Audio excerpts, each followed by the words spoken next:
Okay, तो next question है 62 number का, जिसमें G20 के बारे में पूछा है। और मैं आपको बता दूं, जो जियो साइंटिस्ट का 2024 में अभी हुआ था पेपर, फरवरी के आई थिंक फरवरी के अराउंड, तो उसमें भी यूपीएससी ने G20 के बारे में पूछा। तो G20 हमारे लिए बहुत इंपॉर्टेंट हो जाता है, क्योंकि 2023 में इंडिया ने प्रेसिडेंट वो G20 का प्रिसाइड किया था। ठीक है, तो इस रिगार्डिंग हमें G20 के बारे में सब कुछ पता होना चाहिए। और यहाँ मैं जितना आपको मतलब डाटा दे सकता हूँ दूंगा, बट आपको G20 अलग से पढ़ना ही पड़ेगा। तो स्टार्ट करते हैं हम। तो सबसे पहले देखते हैं क्वेश्चन क्या है, और उसके बाद G20 के बारे में कुछ एक्स्ट्रा पॉइंट भी देखेंगे। तो इसमें पूछ रहा है कि which of the following are correct about G20। Okay, so first of all we need to remember that कि country, the name of the country which are in the G20। So let us see the name of countries. Okay, so look this image. So यहाँ पर G20 में कौन कौन सी country आपके टंग पे होना चाहिए, यूपीएससी पूछ सकता है, और डेफिनेटली उसने प्रीवियस एग्जाम में पूछा भी है।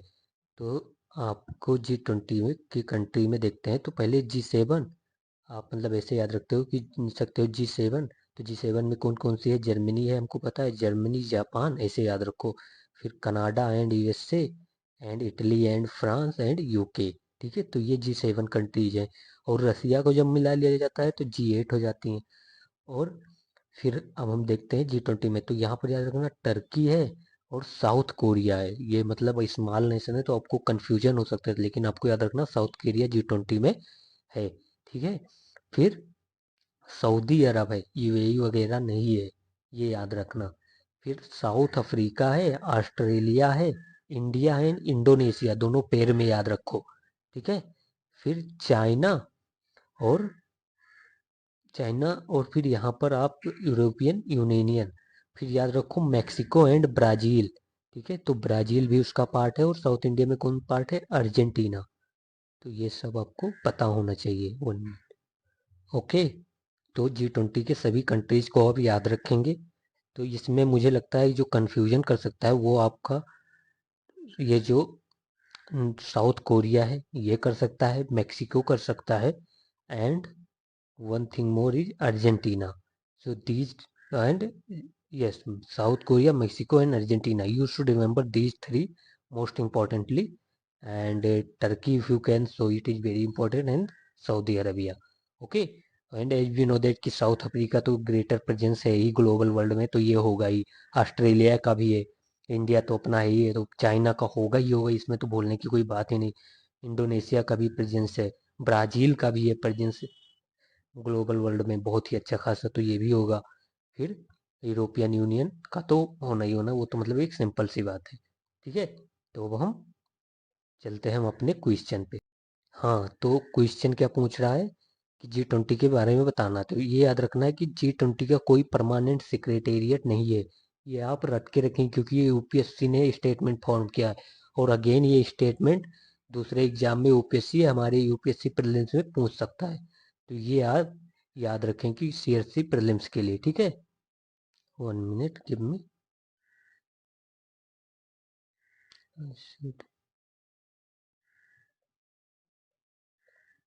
ओके, तो ये आपको पता होना चाहिए। फिर सेकेंड कह रहा है कि it was founded on a legally binding international agreement between top 20 industrialise countries. Okay, तो ये फर्स्ट ऑफ ऑल ये लीगली बाइंडिंग नहीं है। इसके सारे जो मतलब जितने भी इसके वो होते हैं सब रिकमेंडेटरी इन नेचर होते हैं। और तो इसका कोई लीगली बाइंडिंग का वो नहीं, अगर लीगली बाइंडिंग होता तो कंट्रीज ज्वाइन भी करने में थोड़ा वो होते। ठीक है, पीछे हटते ज्वाइन करने में। सो वी नो दैट कि these are not a legally binding secret legally binding group. Okay, तो अब हम देखते हैं यहाँ पे। और थर्ड स्टेटमेंट क्या कह रहा है कि ईच कंट्री, जो G20 की ईच कंट्री है, इज लेड बाय ए शेरपा। तो ये भी हमको पता है, इट इज करेक्ट। ये शेरपा एंड ट्रोइका जो है, अभी का ट्रोइका किसके किसके भाई, तुमको पता है, इंडोनेशिया, इंडिया एंड ब्राज़ील। तो ब्राज़ील अभी हेल्ड करेगा तो 2024 में प्रेसिडेंट ऑफ G20। ओके, तो ये टोरिका है और शेरपा भी होता है। तो ये दोनों, ये सही है हमारा और 1 भी सही है। ओके, तो थर्ड स्टेटमेंट कह रहा है each country is led by Sherpa. तो ये हमने देख लिया कि हाँ इस शेरपा के द्वारा लीड किए जाते हैं। फिर कह रहा है Spain is one of the 2 permanent invitees और टू G20। नहीं, ऐसा कुछ नहीं है।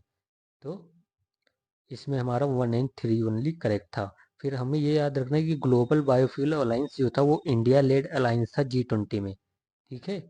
फिर और क्या पता होना चाहिए हमें कि जो India middle east economic corridor launch हुआ G20 में, वो किसका पार्ट है? तो वो पार्ट है PGII का। PGI मतलब partnership for global infrastructure and investment, जो कि देखा जा रहा है कि ऐसा यू कैन से दैट कि counter of the China belt and road initiative. Okay, और ये PGII किस मतलब कहाँ इस्टेब्लिश किया? तो G7 कंट्रीज ने इस्टेब्लिश किया टू प्रोवाइड द इंफ्रास्ट्रक्चर और development loan to the least develop countries. Okay, तो चाइना के ट्रैप से फंसा जो लीस्ट डेवलप कंट्रीज हैं या जो डेवलपिंग कंट्री हैं, उनको चाइना का ट्रैप से फंसा बचाने के लिए, जैसे कि चाइना उनको लोन दे देता है।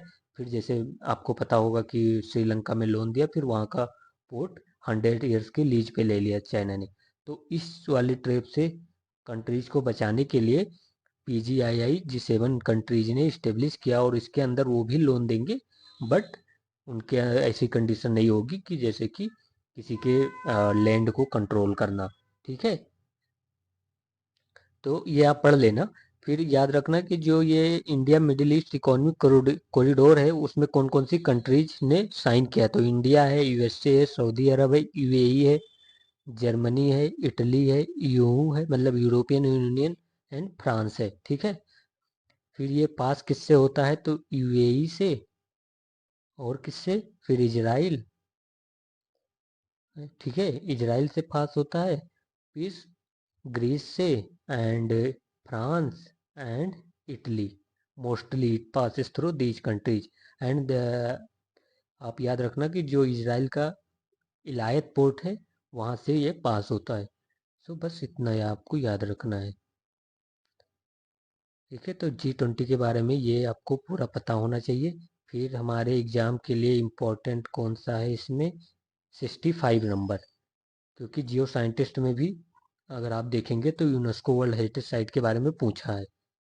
और तो हम देखते हैं ये हमारे UPSC CSC प्रीलिम्स में भी पूछा जा सकता है। ठीक है, वर्ल्ड हेरिटेज साइट के बारे में तो पूरा आपको पता होना चाहिए कितनी वर्ल्ड हेरिटेज साइट है, कहाँ कहाँ है। तो यहाँ हम वैसे सॉल्व करते हैं। यूनेस्को वर्ल्ड हेरिटेज साइट 2023 में पूछ रहा है कि कौन सी डिक्लेयर्ड हुई है 2023 में यूनेस्को वर्ल्ड हेरिटेज साइट। तो मैं यहाँ आपको बता दे रहा हूँ कि जो धौलावीरा इन्होंने दिया है ये 2021 में डिक्लेयर हुआ, और ये IBC की साइट है, हमको पता है, इंडस वैली सिविलाइजेशन की। और ये वाटर हार्वेस्टिंग शो करता है इंडस वैली सिविलाइजेशन के टाइम का। ठीक है, फिर जो होयसाला टेम्पल ऑफ वेलूर है वो 2023 में डिक्लेयर हुआ, और इसी वेलूर के साथ साथ जो होयसाला टेम्पल है वो हेलीविट का टेम्पल और सोमनाथपुरा जो कर्नाटका में है वो भी UNESCO world heritage site declare हुए। फिर जो शांति निकेतन है वो भी 2023 में डिक्लेयर हुआ UNESCO world heritage site. Okay, फिर जो रामप्पा टेम्पल है या काकतिया रुद्रेश्वरा टेम्पल है वो 2021 में हुआ था। तो यहाँ हमारा आंसर 2 एंड 3 हो जाएगा। तो हम अब देखेंगे कौन कौन सी यूनेस्को वर्ल्ड हेरिटेज साइट है। तो वेट, ओके, तो यहाँ पर देखिए टोटल हमारी कितनी यूनेस्को वर्ल्ड हेरिटेज साइट है? तो 42 यूनेस्को वर्ल्ड हेरिटेज साइट है। और अगर हम natural UNESCO world heritage site की बात करें तो यहाँ 7 है, और कौन सी 7 है वो पता होना चाहिए हमें। तो वो 7 है, पहले हमारा ग्रेट नेशनल पार्क हो गया, ग्रेट हिमालयन नेशनल पार्क, ये भी और फिर Nanda Devi and valley of flowers. Okay, and Kanchenjunga is a misc UNESCO world heritage site. फिर काजीरंगा हो गया natural UNESCO world heritage site, and Manas. Okay, और यहाँ पर राजस्थान में हमारा केवला देव जो हो गया वो भी नेचुरल वर्ल्ड हेरिटेज साइट है। तो ये आपको पता होना चाहिए था। ठीक है, यहाँ पर केवला देव आप देख लग सकते हैं। फिर और कौन कौन से हैं? वेस्टर्न घाट, ये शांति निकेतन हमने देख लिया 2023 में। सुंदरबन, ये भी हमारा नेचुरल वर्ल्ड हेरिटेज साइट है, ठीक है। सन टेम्पल याद रखना कि कोणार्क का भी वर्ल्ड हेरिटेज साइट में है। And group of menu monument of Mahabalipuram भी वर्ल्ड हेरिटेज साइट है, ये पता होना चाहिए। फिर group of monument of Hampi भी है। और यहाँ पर याद रखना जो एलिफेंटा केव है महाराष्ट्र की वो है। और अगर नेचुरल वर्ल्ड हेरिटेज साइट 7 की बात करें तो वो वेस्टर्न घाट है, तो होल्ड वेस्टर्न घाट ही जब यूनेस्को वर्ल्ड हेरिटेज साइट, ये पता होना चाहिए, ठीक है। ठीक है, तो फिर आपको ये काकतिया रुद्रेश्वरा रामप्पा टेम्पल हमने देखा 2023 में अभी डिक्लेयर हुआ था, यही पूछा यूपीएससी ने, तो ये भी आपको पता होना चाहिए। खजुराहो ग्रुप के मोनूमेंट भी यूनेस्को वर्ल्ड हेरिटेज साइट है, ये देख लेना आप। फिर एलोरा केव हो गया, एलिफेंटा केव हो गया, अजंता हो गया, तो ये सभी वन वर्ल्ड हेरिटेज साइट हैं। Okay okay. एंड यहाँ पर ये ग्रेट लिविंग चोला टेम्पल्स हो गए, ये भी वर्ल्ड हेरिटेज साइट है। और होयसाला के जो मोन्यूमेंट है वो भी हैं, पट्टाडाकल के भी हैं, तो ये सब आपको पता होना चाहिए। अब हम नेक्स्ट क्वेश्चन पे चलते हैं। तो हमारा 65 तो हो गया, अब हम चलते हैं 66 नंबर क्वेश्चन पे। तो 66 नंबर क्वेश्चन जो ये कह रहा है, तो यहाँ पर आपको सिर्फ इतना याद रखना है कि जो ये संध्याक, ओके, जो संध्याक वेसल है इंडियन नेवी का, वो सर्वे, वो लार्जेस्ट वेसल है। आप कह सकते हो कि लार्जेस्ट सर्वे वेसल से ऑफ इंडिया का टिल नाउ, ओके। एंड ये सर्वे करेगा इंडियन ओशियन का या फिर हाइड्रोग्राफिक या कोस्टल स्टेट का। यहाँ पर आप स्टेटमेंट देख सकते हो, one of the primary role of ship is to make full scale coastal and deep water hydrographic survey of ports, तो ये इट इज करेक्ट। फिर कह रहा है the ship is made to collect oceanographic and geophysical data for defence and civil applications, तो ये भी correct है, ओके। तो आपको ये पता होना चाहिए कि इट इज अ डिजाइंड और built by the garden reach ship builders and engineers, तो GERS ने इसको बिल्ड किया है, पूछ सकता है यूपीएससी। और ये याद रखना इसमें 2 डीजल इंजन यूज किए गए हैं, डीजल इंजन, ठीक है। तो ये इतना आपको पता होना चाहिए बस। फिर हमारा क्वेश्चन, ये जो ग्लोबल रिवर सिटीज और अलायंस अभी आएगा, और उससे पहले हमको ये देखना है कि जो कंप्रेस्ड बायोगैस के बारे में इन्होंने पूछा कि what a major undertaken by the government of India to promote the production of compressed biogas, okay. तो याद रखना कि जो कंप्रेस्ड बायोगैस है वो हमको पता है मीथेन कंप्रेस्ड बायोगैस में अराउंड 80% या 90% तक ये मीथेन ही होता है, ठीक है। तो हम देखते हैं, कह रहा है कि central financial assistance for setting up of plant for generation of biogas, तो यस इट इज करेक्ट, ठीक है। सेंट्रल असिस्टेंट प्रोवाइड किया गया है बायोगैस के, और ये माइल्ड सा स्टेटमेंट है, तो ये सही होगा। फिर कह रहे हैं inclusion of biogas in priority sector lending project, yes biogas की जो प्रोजेक्ट हैं अब उनको PSL नॉर्म जो होता है ना, शेड्यूल कमर्शियल बैंक का, उसके अंडर इंक्लूड कर लिया गया है, तो ये भी सही है हमारा। फिर कह रहे हैं कि concession on custom duty for the import machinery required for setting up of project, तो जो बायोगैस के रिगार्डिंग जितनी भी मशीनरी है या कैपिटल है उसके इंपोर्ट पर कस्टम ड्यूटी जो है वो डिक्रीज कर दी गई, तो ये भी सही है हमारा। सब माइल्ड सा स्टेटमेंट था, इसमें कुछ जानने का नहीं, तो उसमें तीनों हमारे सही है।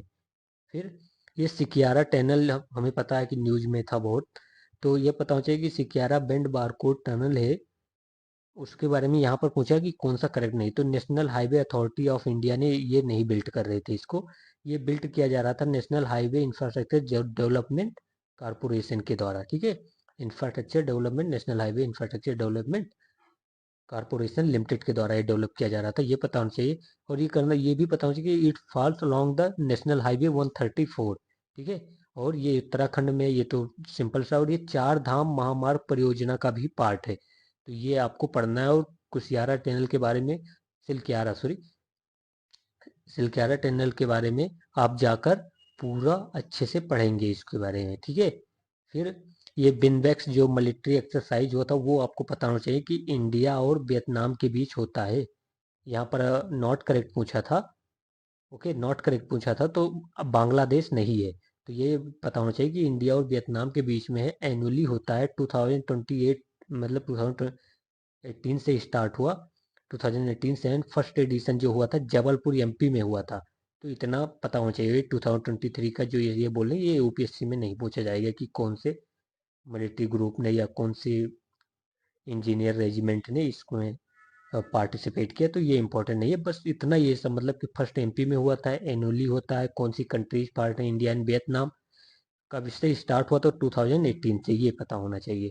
फिर नेक्स्ट देखते हैं, यूनिवर्सल हेल्थ कवरेज जो पूछ रहा है कि which one among the following. अगर आपको ये पीडीएफ नहीं दिख रही ना, तो आप यूपीएससी पर जाइए, पीडीएफ तो मतलब पेपर डाउनलोड कीजिए और हमारे साथ ही आप सॉल्व करते रहिए। तो जो एक्स्ट्रा पॉइंट है वो आप लिख लेंगे और सॉल्व भी हो जाएगा, और जब आप लिखेंगे तो याद भी हो जाएगा। तो ये यहाँ पर पूछा है, which one of the following statement about universal health coverage is not correct. तो अगर यूनिवर्सल हेल्थ कवरेज की बात करें तो वो 2017 में स्टार्ट किया गया था यूनाइटेड नेशन के द्वारा। तो ओके, और 12 दिसंबर को यूनाइटेड नेशन ने कहा कि अब से यूनिवर्सल हेल्थ कवरेज या दिवस मनाया जाएगा 12 दिसंबर को। तो यहाँ 2012 था, तो ये इनकरेक्ट हो जाएगा। तो इस हिसाब से हमारा फर्स्ट इनकरेक्ट हो जाएगा, तो फर्स्ट ही हमारा करेक्ट आंसर है, क्योंकि नॉट करेक्ट पूछा है। तो मैंने बता दिया 2012 में नहीं, 2017 में स्टार्ट हुआ था। फिर ये याद रखो, यूनिवर्सल हेल्थ कवरेज का मोटो जो है इज दैट कि every one should have access to quality and affordable health care. Quality और अफोर्डेबल हेल्थ केयर सभी के पास होना चाहिए, ठीक है। फिर ये है कि इसका सेंट्रल एस्पेक्ट जो है सस्टेनेबल डेवलपमेंट गोल को अचीव करना है, और पॉपुलेशन कवरेज और service coverage and financial protection are dimension. तो ये भी आपको पता होना चाहिए। तो ये तीन करेक्ट हैं, ये पता होना चाहिए कि ये करेक्ट है, और ये याद भी होना चाहिए, ठीक है। फिर हमारा ग्लोबल रिवर सिटी अलायंस बहुत इंपॉर्टेंट है, आप इससे जाकर पढ़ेंगे, क्योंकि ये 3 से 4 बार क्वेश्चन आ चुका है डिफरेंट डिफरेंट एग्जाम में। तो ये पता होना चाहिए कि इट इज अलायंस, जो ग्लोबल रिवर सिटी अलायंस है वो किसके किसके बीच है, तो national mission clean Ganga and जल शक्ति मिनिस्ट्री के बीच में। तो फर्स्ट स्टेटमेंट हमारा करेक्ट है। फिर से कहते हैं ग्लोबल रिवर सिटी अलायंस जो है वो कवर कर रहा है more than 275 global river cities in 11 countries. तो यहाँ पर मैंने लिख दिया है कि कवर 275 सिटीज अक्रॉस 11 कंट्रीज। और ये लॉन्च कब हुआ था, तो COP28 जो हुआ था ना UNFCCC का, वो वहाँ लॉन्च हुआ था दुबई में, किसके द्वारा, तो national mission on clean Ganga के द्वारा लॉन्च किया गया था। तो इतना आपको पता होना चाहिए। फिर आपको क्या पता होना चाहिए एक्स्ट्रा में, कि रिवर सिटी अलायंस इंडिया में किसने लॉन्च किया। तो ये याद होना चाहिए कि ministry of urban affairs and जल शक्ति मिनिस्ट्री ने इंडिया में रिवर सिटी अलायंस लॉन्च किया। फिर नेशनल मिशन क्लीन गंगा पता होना चाहिए कि ये लिस्टेड है एज ए सोसाइटी, किसने, सोसाइटी एक 1860 में 2011 में हुआ था। फिर ये वन ऑफ द मतलब ये इम्प्लीमेंटिंग आर्म है जो national Ganga river basin authority है, जो कि स्टेचुटरी बॉडी है इन्वायरमेंट प्रोटेक्शन एक्ट 1986 में। इस एक्ट में और कौन सी स्टेचुटरी बॉडी है, तो हमें पता है national ground water authority. UPSC ने 2 बार क्वेश्चन पूछा है नेशनल ग्राउंड वाटर अथॉरिटी के बारे में, ठीक है। तो ये आपको पता होना चाहिए। फिर नेक्स्ट आपको क्या पता होना चाहिए इसमें, तो ये 73 तो हमारे लिए इम्पोर्टेंट नहीं है, बस इतना, मतलब ये सेकेंड स्टेटमेंट देख लेना कि ये नॉट करेक्ट है, कि जो प्रेसिडेंट होता है of India, India is patron in the chief of national legal service authority. तो ये नॉट करेक्ट है, मतलब वो पैट्रोन नहीं होता, ठीक है। और ये some courts in India are paperless digital commercial court. तो सम पूछ बोल रहा है तो होगा ही, मतलब कुछ कोर्ट हैं जो डिजिटल हैं। आई थिंक केरला में भी फर्स्ट कोर्ट थी जो डिजिटल कोर्ट थी, ओके। तो ये पता होना चाहिए। फिर ये कह रहा है there are dedicated commercial court at various place in India to handle commercial cases. बहुत सारी कमर्शियल केस कोर्ट है जो कमर्शियल केसेस को हैंडल करती हैं, तो ये पता होना चाहिए। फिर ये कह रहा है कि मैं आपको ये इसका ग्रिप्स बता देता हूँ। ये कह रहा है कि 2014 से 2014-15 से लेकर 23-24 तक अगर किसी को एग्रीकल्चर मैकेनाइजेशन में किस स्टेट को सबसे ज़्यादा पैसा दिया गया, तो यूपी था हमारा, ठीक है। फिर UNFCCC COP28 कहाँ हुआ था, तो हमको पता है दुबई UAE में हुआ था, ओके। फिर आपको कौन सा पता होना चाहिए, तो ये फिर से रिपीट है, वही पेपर है, 2 बार क्लिक हो गया है। फिर हाँ, फिर यहाँ पर आपको ये पता होना चाहिए यूनाइटेड नेशन ह्यूमन राइट इतना ही इम्पोर्टेंट है इस बार ना, जियो साइंटिस्ट का जो 2024 में अभी हुआ था पेपर, फरवरी 24 में, उसमें भी पूछा इन्होंने मतलब ह्यूमन राइट के बारे में, क्योंकि आपको पता है कि गाजा का इशू चल रहा है, वहाँ पर ह्यूमन राइट वायलेशन का इशू है। फिर या हम बात करें तो रसिया यूक्रेन का क्राइसिस चल रहा है। तो ये सब इशूज जो हैं वो बहुत ही एस्केलेटेड है, तो ये इम्पोर्टेंट हो जाता है। तो 29 नंबर क्वेश्चन कह रहा है कि पहले हम देखते हैं कि which one of the following is a constitutional body. तो यहाँ national mission commission on backward classes and national mission commission on schedule tribe दोनों कॉन्स्टिट्यूशनल बॉडी हैं, हमको पता है। ठीक है, फिर अब हम ह्यूमन राइट कमीशन के बारे में देखते हैं। पहले इंडिया की ह्यूमन राइट कमीशन बोर्ड की बात, मतलब कमीशन की बात करेंगे। कह रहा है which one of the following statement with regard to the protection of human right act 1993 में जो इंडिया में मतलब पास हुआ था, उसके बारे में क्या सही है। तो याद रखना कि the chairman and member of state human right commission hold office term of 5 years. तो 5 ईयर के लिए नहीं होल्ड करते, वो 3 ईयर्स के लिए या 70 ईयर्स, या तो वो 70 ईयर की एज हो जाए उनकी, या 3 ईयर्स के लिए वो ऑफिस होल्ड करते हैं। ह्यूमन राइट कमीशन की बात हो, स्टेट की हो या सेंटर की, दोनों में सेम है। ठीक है, और एक बात याद रखना, जो स्टेट ह्यूमन राइट कमीशन के चेयरमैन है उसको अपॉइंट तो गवर्नर करता है, बट उसका रिमूवल जो है वो प्रेसिडेंट करेगा, like that state election commission. ठीक है, उसमें भी जो स्टेट इलेक्शन कमीशन के मेंबर होते हैं उनका अपॉइंटमेंट गवर्नर करता है, बट जो रिमूवल है उसके वो प्रेसिडेंट ओनली कर सकता है। ठीक है, तो ये पता होना चाहिए। फिर सेकेंड कह रहा है इसमें कि the chairman and member of a state human right commission 6 year, तो ये सब इनकरेक्ट हो जाएगा हमारा। ठीक है, फिर कह रहे हैं chairman member of a state right commission hold office for 3 years and eligible for the reappointment. ये पता होना चाहिए कि वो एलिजिबल रीअपॉइंटमेंट के लिए एलिजिबल होते हैं, तो ये करेक्ट है हमारा। ठीक है, तो हमने यहाँ पर इतना बता दिया, लेकिन अब आपको ये देखना है कि इंटरनेशनल लेवल पर ह्यूमन राइट की बात कौन करता है। तो पेरिस प्रिंसिपल था यूनाइटेड नेशन का, जो 1991 में आया था, वो बात किया प्रोटेक्शन ऑफ ह्यूमन राइट। तो आपको पता होना चाहिए कि पेरिस प्रिंसिपल किससे रिलेटेड है। ठीक है, फिर जो United Nation declaration of human right pass हुआ था 1948 में, वो भी ह्यूमन राइट डे को उन्हें उसने कहा कि 10 दिसंबर as human right day celebrate किया जाएगा, और ये भी ह्यूमन राइट के प्रोटेक्शन की बात करता है। फिर ह्यूमन राइट काउंसिल जो है यूनाइटेड नेशन की ह्यूमन राइट काउंसिल, वो इंटर गवर्नमेंट बॉडी है, याद रखना, और यूनाइटेड नेशन जनरल असेंबली ने 2006 में इस्टेब्लिश किया था। तो 2006 में इस्टेब्लिश हुई ह्यूमन राइट काउंसिल, मतलब यूनाइटेड नेशन की इंटर गवर्नमेंटल बॉडी है, और इसका जो हेडक्वार्टर है, ऑफिस है, वो जिनेवा में है, ये भी पता होना चाहिए। फिर ये किसी भी डिस्कस जो ह्यूमन राइट से रिलेटेड है कर सकता है। और इसके मेंबर कितने हैं ह्यूमन राइट काउंसिल के, तो 47 मेंबर है, जो इलेक्ट किए जाते हैं by United nation general assembly के द्वारा। तो ये सब आपको पता होना चाहिए था इसमें। फिर हम नेशनल ह्यूमन राइट कमीशन की बात करेंगे यहाँ पे। ठीक है, नेशनल ह्यूमन राइट कमीशन के जो चेयरमैन होते हैं वो कोई सीजीआई हो सकता है, मतलब सुप्रीम कोर्ट के चीफ जस्टिस हो सकते हैं, या जज ऑफ सुप्रीम कोर्ट हो सकते हैं, कोई भी। ये अपॉइंट किए जाते हैं प्रेसिडेंट के, जो कि एक कमेटी रिकमेंड करती है, जिसमें पीएम होते हैं हमारे leader of opposition of Lok Sabha and Rajya Sabha. फिर होम मिनिस्टर जी होते हैं, स्पीकर होते हैं, स्पीकर मतलब लोकसभा का और राज्यसभा के चेयरमैन होते हैं। इनको इनकॉर्पोरेट 6 मेंबर की बॉडी होती है, ये रिकमेंड करती है, तो प्रेसिडेंट अपॉइंटमेंट करते हैं नेशनल ह्यूमन राइट कमीशन के चेयरमैन को। ठीक है, और एक बात याद रखना, इनका जो टेनोर होता है वो 3 या 70 ईयर्स होता है। फिर जो चार्जेस रिमूवल के होते हैं वो मिसबिहेवियर एंड इनकैपेसिटी के ग्राउंड पर ही उनको रिमूव किया जा सकता है।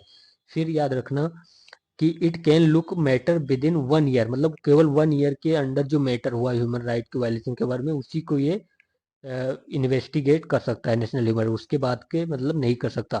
और इसका याद रखना कि जो इसका ये मतलब इसका रिकमेंडेशन बाइंडिंग नहीं है, तो ये रिकमेंडेटरी फंक्शन है केवल इसका, ये केवल एडवाइस दे सकता है, बट इसको कोई मतलब पीनल एक्शन भी नहीं ले सकता इवन। फिर याद रखना, जो इसको कोई पावर नहीं है पनिश करने की नेशनल ह्यूमन राइट कमीशन की, ये one of the you can say criticism of human right commission of India, कि इसको ये कोई किसी को पनिश नहीं कर सकता। फिर अगर कोई प्राइवेट पार्टीज इन्वॉल्व है तो ह्यूमन राइट के अंडर पावर नहीं है कोई भी। अगर प्राइवेट पार्टी कोई ह्यूमन राइट वायलेशन कर रहा है तो नेशनल ह्यूमन राइट कमीशन को कोई पावर नहीं है इन्वेस्टिगेट करने का। फिर जो ये ह्यूमन राइट कमीशन है नेशनल, ये रिपोर्ट सबमिट करता है किसको, स्टेट को एंड सेंट्रल गवर्नमेंट को एवरी ईयर। तो ये आपको पता होना चाहिए था। फिर अब हम क्वेश्चन देखते हैं 131, ये भी ह्यूमन राइट के बारे में देख रहे हो कैसे पूछ रहा है। फिर consider the following statement with regard to the protection of human right act 1993। इसमें कह रहा है it is a mandatory to have at least one human member, कह रहा है वन वुमेन मेंबर होना चाहिए national human right commission board में, हैविंग द नॉलेज, जिसके मतलब उस वुमेन के पास नॉलेज है, practical experience in matter related to human right. Yes it is correct. तो अब आप ये याद रखेंगे कि नेशनल ह्यूमन राइट कमीशन का जो बोर्ड है उसमें एटलीस्ट वन वुमेन भी होनी चाहिए। फिर नेक्स्ट देखते हैं, ये यहाँ पर कह रहा है कि जो it is a mandatory to have at least 3 member in the national human right commission having knowledge practical experience matter related to 3 member ऐसे होने चाहिए जिसको ह्यूमन राइट कमीशन के या ह्यूमन राइट के बारे में नॉलेज होना चाहिए। तो ये भी सही है। फिर कहते हैं the chief commissioner for a person with a disability is seem to be member of the human right commission, ये भी सही है। तो ये आप तीनों याद रखेंगे, ठीक है, ये सही है। फिर ये 132 नंबर क्वेश्चन बोल रहा है कि प्रिवेंटिव डिटेंशन जो है वो किस आर्टिकल के अंडर आता है, तो आर्टिकल 22 हमको पता है। फिर ये कह रहा है कि amendment to which one of the article to the constitution of India have not been enforce till now. Okay, तो आर्टिकल 21 ये याद रखना, ठीक है। फिर वो उतना इंपॉर्टेंट नहीं था इसलिए मैं जल्दी जल्दी बता रहा हूँ। फिर कह रहा है which among the following right is not expressly provided under article 22 of the constitution of India who has been arrested or detained। तो राइट टू बेल नहीं है, ऐसा कोई भी राइट नहीं है आर्टिकल 28 के 22 के अंडर कि आपको राइट टू बेल होना चाहिए। बाकी सारे राइट हैं कि right to defend by a legal practitioner, मतलब किसी आप एडवोकेट अपने अकॉर्डिंग अपॉइंट कर सकते हैं। फिर right to know ground of arrest ये भी है, ठीक है। और 24 आवर्स के अंदर जो मजिस्ट्रेट के बिफोर प्रेजेंट करना है तो वो भी है, मेंशन है। तो ये सब आपको पता होना चाहिए। फिर इसके बाद हमारे लिए यूपीएससी के लिए कोई भी इंपॉर्टेंट क्वेश्चन इसमें नहीं था। ये एक बात याद रखना, नेशनल ह्यूमन राइट कमीशन जो है वो सू मोटो या पिटिशन पे बेसिस पर कोई भी केस का इन्वेस्टिगेशन कर सकता है। सू मोटो का मतलब कि अपने आप, अगर उसको पता चलता है कि कोई कहीं ह्यूमन राइट वायलेशन हो रहा है तो अपने आप वो किसी भी केस का इन्वेस्टिगेशन कर सकता है या कोई पिटीशन करे तो भी कर सकता है, ठीक है। और ये याद रखना कि it has power to interfere any judicial proceeding और okay in the India of course, and इसको अंडर इसको सिविल पावर भी है ह्यूमन राइट कमीशन को। तो बस इतना आपको पूरा पता होना चाहिए, हमने बहुत अच्छे से डिस्कस कर लिया। ये आप पीडीएफ डाउनलोड करके पढ़ेंगे तो आपको बहुत हेल्प मिलेगी, तो प्लीज़ डाउनलोड करके पढ़ लेना। और अगर आपको मैंने कहा कि अगर आपको क्लियर नहीं दिख रहा है तो आप पेपर डाउनलोड कीजिए, खुद से सॉल्व कीजिए, और फिर जहाँ जो जो मैंने एक्स्ट्रा पॉइंट बताना है वो आप लिख सकते हैं क्योंकि मैंने भी लिखा है, ठीक है। तो आप भी लिख सकते हैं और लिखने पर याद भी होता है। तो thank you so much, please share and subscribe and join. Okay, तो 33 नंबर क्वेश्चन देखते हैं अब हम। बहुत ही अच्छा क्वेश्चन है ये। तो इसमें ये पूछ बोल रहा है कि जो consider the following statement about the historical evidence. Okay, जो historical evidence of inscription in India. तो इसमें फर्स्ट स्टेटमेंट करा है जो oldest deciphered inscription are in Brahmi and Kharosthi. तो यस इट इज करेक्ट। जो ओल्डेस्ट अभी तक जो सबसे ओल्डेस्ट इंस्क्रिप्शन है जो डिसिफर किया जा गया है वो हमारा ब्राह्मणी और खरोष्टी में रिटर्न इंस्क्रिप्शन है जो कि हमारे अशोका से रिलेटेड है, ठीक है। और हमको पता है कि ये दोनों किसने डिसिफर किया था, तो जेम्स प्रिंसेप ने 1837 में के अराउंड। ओके, तो ये पूरा आपको क्लियर हो जाएगा। और सेकेंड स्टेटमेंट कह रहा है कि the earliest inscription in the Tamil language are copper play जो कॉपर प्लेट ग्रांट के रिगार्डिंग है, जो अर्लीस्ट तमिल लैंग्वेज का इंस्क्रिप्शन है। तो yes it is also correct. ये याद रखना है आपको यूपीएससी के लिए हमारे। और वो जो है जो डिसिफर इंस्क्रिप्शन है अर्लीस्ट जो तमिल लैंग्वेज में, वो भी याद रखना, वो है पोरुनथाल इंस्क्रिप्शन। ओके, तो ये आप पूरा याद रखेंगे। आप इतना ही याद रख लेंगे कि हाँ पोरुनथाल इंस्क्रिप्शन जो है वो तमिल लैंग्वेज से रिलेटेड है, तो बहुत है। फिर अब इंस्क्रिप्शन की बात हो रही है तो जूनागढ़ इंस्क्रिप्शन याद रखना है। जूनागढ़ इंस्क्रिप्शन जो रुद्रदामन का था वो सुदर्शना लेक के रिनोवेशन के रिगार्डिंग बताया गया। और या इतना भी याद कर लोगे कि हाँ, जो सुदर्शन लेक है गुजरात का, उसके बारे में मेंशन है इस जूनागढ़ इंस्क्रिप्शन में, जिसको इशू कराया था रुद्रदामन जी ने। रुद्रदामन किंग कौन थे? तो सका रूलर था ये। ओके, अराउंड किस 130 एडी के अराउंड ये सका रूलर थे रुद्रदामन। तो उन्होंने इशू कराया था, और इसको हम गिरनार रॉक इंस्क्रिप्शन भी कहते हैं। ठीक है, तो इतना आपको पता होना चाहिए। फिर अगर नेक्स्ट इंस्क्रिप्शन की बात करें तो नासिक इंस्क्रिप्शन उसावदत्ता। उसावदत्ता का याद रखना, जो वेस्टर्न सत्रप, मतलब ये भी सका रूलर थे, इन्होंने इशू कराया था। तो ये भी याद रखने की नासिक इंस्क्रिप्शन किसने इशू कराया था? वो वेस्टर्न सत्रप के सका रूलर थे, उन्होंने इशू कराया था। और एक और नासिक इंस्क्रिप्शन है जो कि हमारे गौतमी पुत्र सताकर्णी के से रिलेटेड है। ओके, वहाँ की उनकी क्वीन जो थी, उनकी माता जी थी, उन्होंने नागैनिका, उन्होंने इशू कराया था एक नासिक इंस्क्रिप्शन। तो इतना याद रख लीजिए कि यहाँ दो नासिक इंस्क्रिप्शन है, और जो एक मतलब सका रूलर ने भी इशू कराया, और एक हमारे वकटा, हाँ, वकटका डायनेस्टी से जो थे गौतमी पुत्र सताकर्णी, तो वहाँ से रिलेटेड है। तो ये याद रखना। फिर एरन इंस्क्रिप्शन जो है वो गुप्ता डायनेस्टी से रिलेटेड है, इतना याद रखना बहुत है। फिर अब हम नेक्स्ट क्वेश्चन पर चलते हैं। ओके, ये इम्पोर्टेंट है, वन लाइनर में टर्मिनोलॉजी में पूछ सकता है यूपीएससी। तो आपको पता होना चाहिए कि जो ये दक्षिणामूर्ति है, अगर वो पूछ ले कि Dakshinamurthy form of Shiva represent what, तो आप याद रखना कि यूनिवर्सल टीचर को रिप्रेजेंट करता है। तो Dakshinamurthy of Shiva represent the universal teacher. तो ये कहाँ पर, ये दक्षिणामूर्ति का जो ये रिप्रेजेंटेशन है, स्कल्पचर है, ये कहाँ पर है? तो याद रखना ये मीनाक्षी टेम्पल के जो है वो साउथ में एंट्रेंस गेटवे पर है, मीनाक्षी टेम्पल के, जो कि मदुरई में है। तो इतना आपको ये पता होना चाहिए इसमें। ओके, फिर क्विट इंडिया मूवमेंट के बारे में यहाँ पर दिया है। तो हमको पता है क्विट इंडिया मूवमेंट जो स्टार्ट हुआ था वो 8 अगस्त 1942 को हुआ था। ओके, और डू एंड डाई का इसमें स्लोगन गांधी जी ने दिया था। फिर इसमें जो फर्स्ट स्टेटमेंट बोल रहा है कि its text was carefully drafted to make it clear that it put India among the countries at war with Axis power and fully aligned with the allied powers।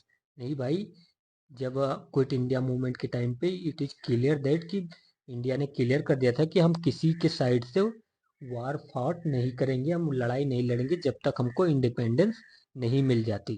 ठीक है, फिर सेकंड कह रहा है कि it call upon Britain to immediately handed over power to Indian provisional government. नहीं भाई, हमने एंड ऑफ ब्रिटिश रूल की बात की थी क्विट इंडिया मूवमेंट में, कोई प्रोविजनल गवर्नमेंट वगैरह की नहीं। ठीक है, तो ये याद रखना।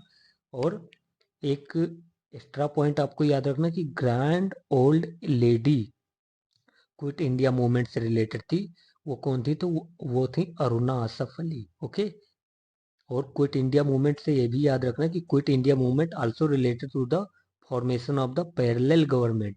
कहाँ कहाँ फॉर्म हुई थी? तो सतारा में फॉर्म हुई थी, बलिया में फॉर्म हुई थी, तो यहाँ पर पैरेलल गवर्नमेंट फॉर्म हुई थी। ठीक है, तो ये भी आपको पता होना चाहिए। फिर क्विट इंडिया मूवमेंट का रीजन क्या था? तो इसका इमीडिएट कॉज क्या था क्विट इंडिया मूवमेंट का रेजोल्यूशन पास होने का, या गांधी जी ने क्विट इंडिया मूवमेंट क्यों स्टार्ट किया? उसका इमीडिएट कॉज ये था स्टार्ट होने का कि failure of the Cripps mission. Cripps mission fail क्यों हुआ था? तो इन्होंने क्रिप्स मिशन में इंडिया को डोमिनियन स्टेटस की बात की थी, बट इंडियन इंडिपेंडेंस की बात कर रहे थे।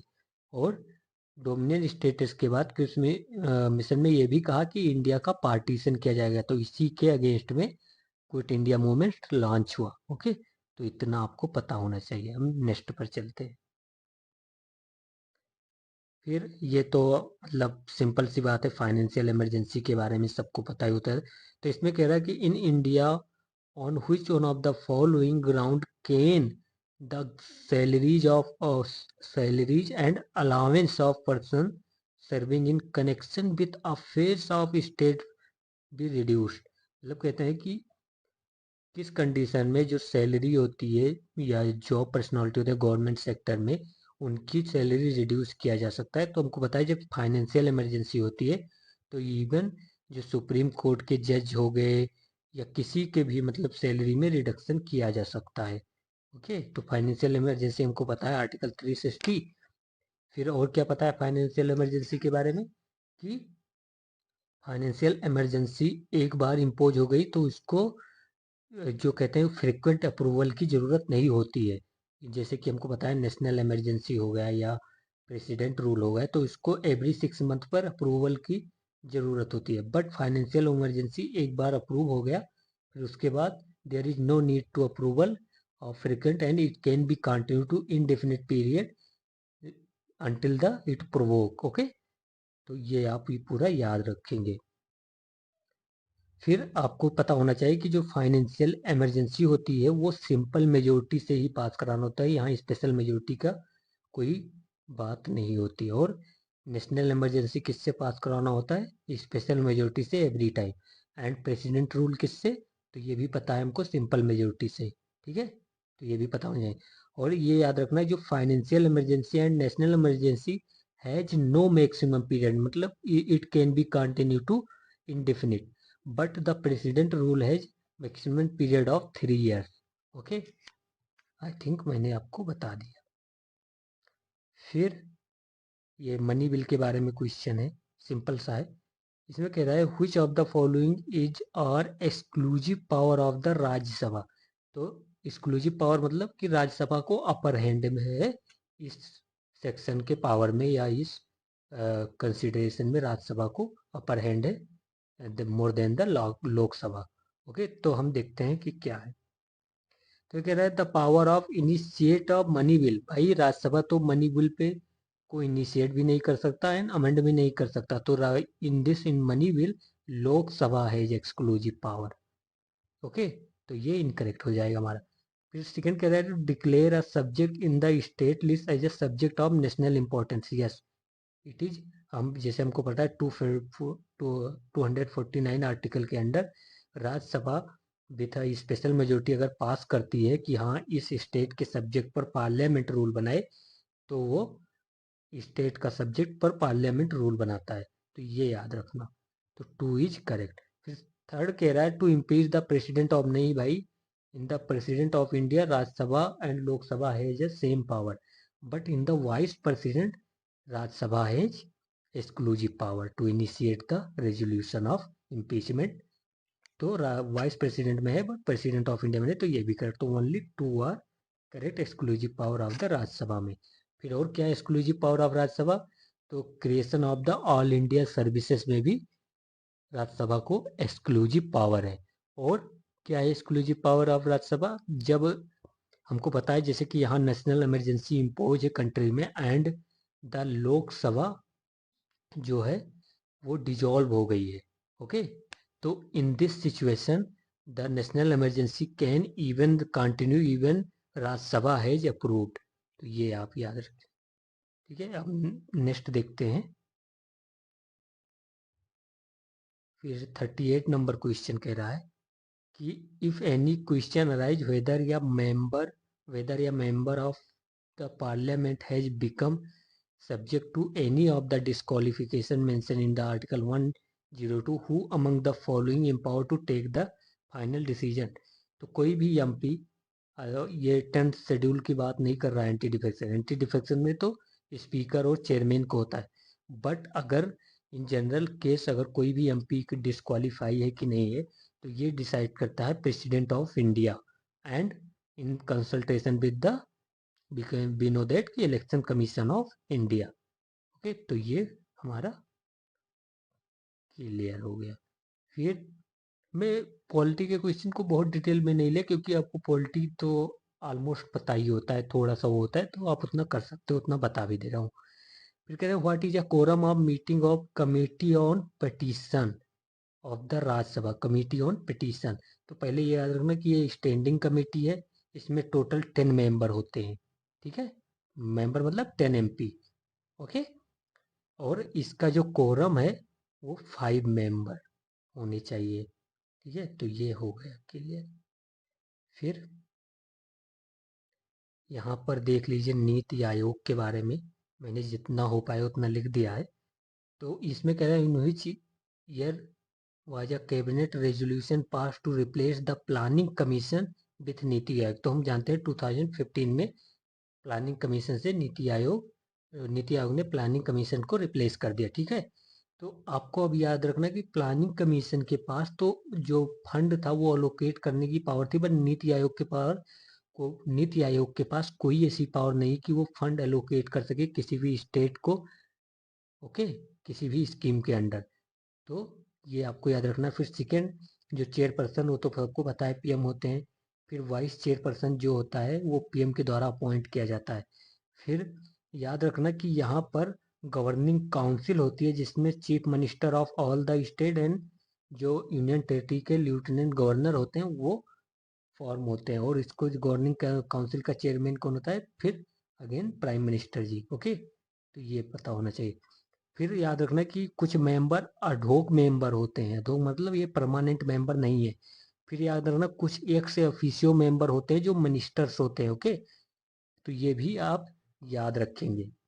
ठीक है, और नीचे देखते हैं, ये देखिए रीजनल काउंसिल किसके बारे में होती है। तो ये देखते हैं जो रीजनल स्पेसिफिक या रीजनल के कोई रीजनल स्पेसिफिक इशू होता है तो उसमें फॉर्म की जाती है।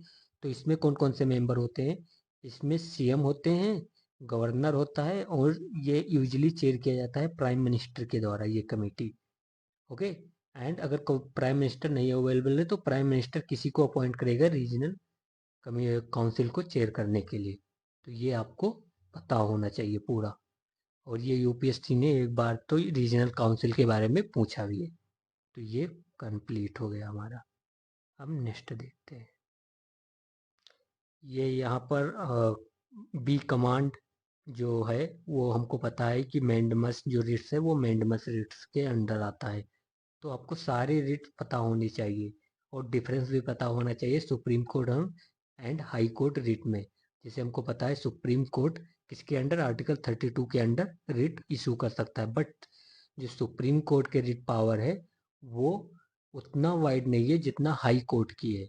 ओके, तो supreme court can issue writ only the matter related to the fundamental right, but under the article 226 high court can issue writ under the fundamental right and also any ordinary right। Okay, तो ये किसी ordinary right के लिए भी और fundamental right के लिए भी हाई कोर्ट इशू कर सकता है, but supreme court only fundamental right के लिए। बट एक बात याद रखना कि जो हाई कोर्ट के रिट की पावर है ना, it is not something which you can say curtailing the writ power of the supreme court। Okay, तो ये आपको पता होना चाहिए। It is written in the constitution directly कि जो सुप्रीम कोर्ट की रिट पावर है, अगर हाई कोर्ट रिट इशू करता है तो it is not something which we curtail the writ power of the supreme court. तो ये पता होना चाहिए पूरा सा। फिर यहाँ पर हम नेक्स्ट क्वेश्चन देखते हैं। तो ये याद रखना कि universal declaration of human right state everyone has the right to life liberty and security, ये किसमें है, तो article 5 of United Nation universal declaration of human right के बारे में बताता है। तो article 5 of article 3 sorry article 3 बताता है हमारे universal declaration of human right. ठीक है, फिर यहाँ पर देख लीजिए 42 नंबर, इसमें कह रहा है which of the following state of India does not have legislative council. तो हमको पता है 6 स्टेट है इंडिया में जिसके पास लेजिस्लेटिव काउंसिल है। कौन कौन से हैं, यूपी हो गया, बिहार हो गया, इससे मतलब आप पैर में याद रखें, यूपी बिहार हो गया, कर्नाटका महाराष्ट्र हो गया, तेलंगाना हो गया। ठीक है, तो ये तेलंगाना एंड आंध्र प्रदेश होना चाहिए, यहाँ कर्नाटका नहीं, तेलंगाना एंड आंध्र प्रदेश।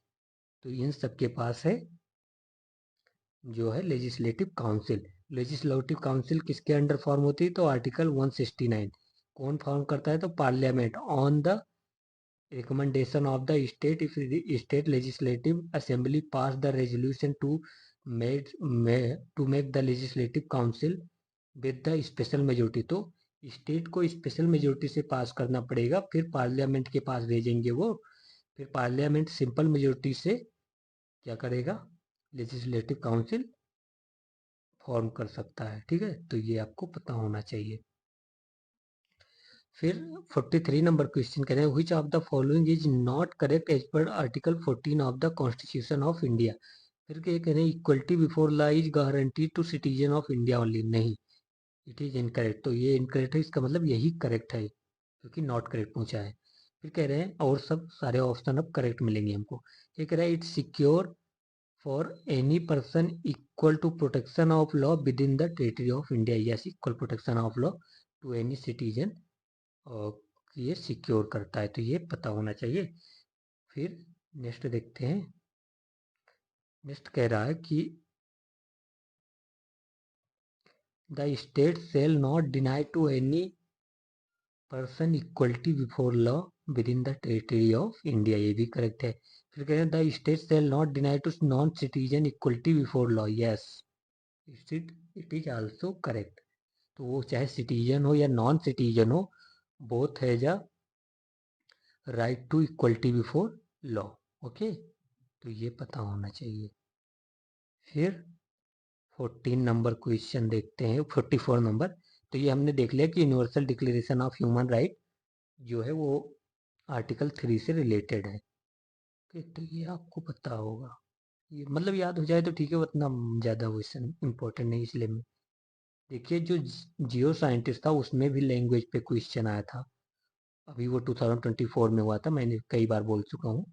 और यहाँ भी आया तो वहाँ मैंने बहुत डिटेल में सॉल्व कर रखा है, तो हर बार मैं एक ही क्वेश्चन बार बार डिटेल में सॉल्व करूँ, ये मतलब टाइम के लिए अच्छा नहीं होगा।